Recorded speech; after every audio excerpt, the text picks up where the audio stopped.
I would like to start by Gordon Allport's 5 stages of prejudice.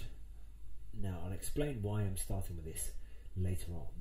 However, I just wanted to go through this quick 5 stage of prejudice, which I do with all my classes, just to bring home to the idea of how such prejudice that we hold can cause some disruption within class, within our lives, and within everywhere we follow. So let's start with all the 5 as a whole. First thing is speech, talking about a person behind a group, or group behind their back. Avoidance, distancing themselves of disliked group or members. Discrimination, excluding all members of that group and segregating yourselves or segregating themselves. Then comes physical attack. Prejudice may lead to acts of violence or semi-violence. Now, this could be emotional as well. I mean, I will go through that in detail later on. And then extermination, violent expression of prejudice. Now, this is obviously quite extreme. I mean, Gordon Allport looked at the Holocaust and World War II, what have you, and then he basically came out with these psychological changes. But we see these even today, we see these every day, and how such things, small as speech, talking behind a person, talking about a person behind their back, can cause such, or can create such a massive impact, such as physical attack or extermination itself. Now let's go into speech. Now, speech is a negative or verbal remarks against the person, group or community, which are not addressed directly to the target or the person.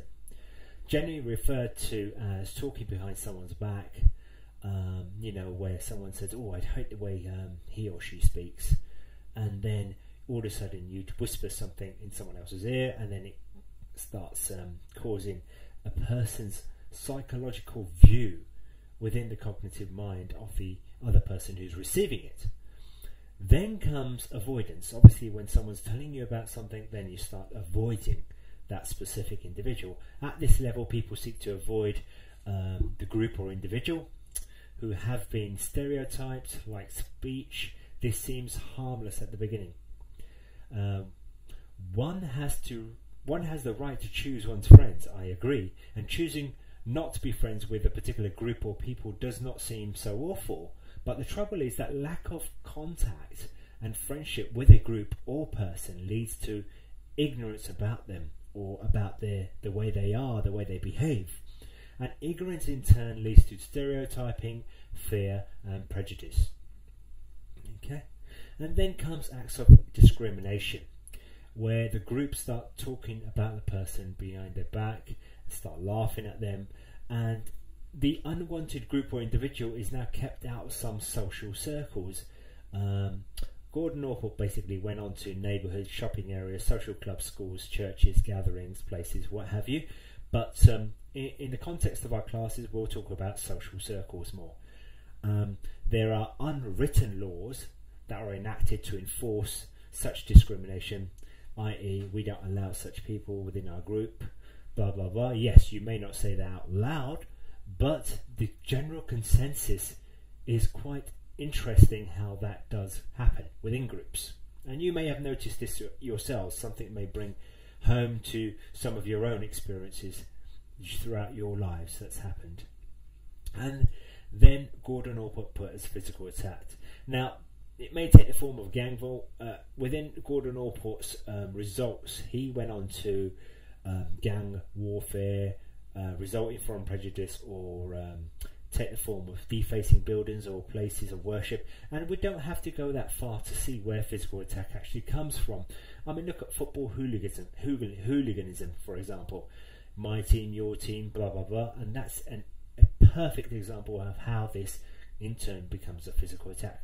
Now, the key thing here is this physical attack doesn't have to be in the form of physical violence.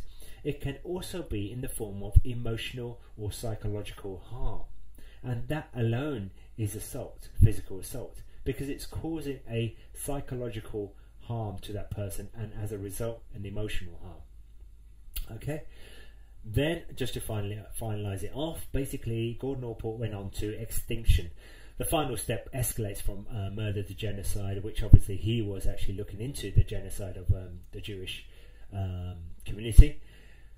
And it's basically, in the context that we're looking at, what I'd like to highlight is that during World War II, the masses followed Hitler because of these gradual steps of prejudice, where people became conditioned to believe it be true.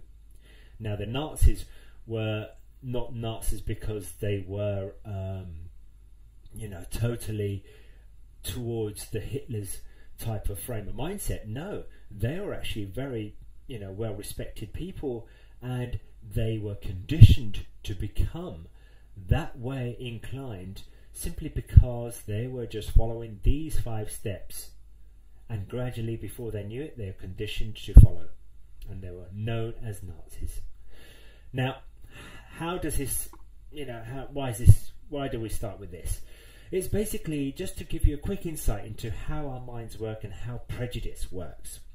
Now, your classmates are a great way to practice these principles of working together as a team. Make an effort to meet up, work together, and help each other out. Now, some people you will not get along with, which is understandable, and some people you will. But if you both try to get along with each other, then there is a mediocre where you are actually coming for a purpose.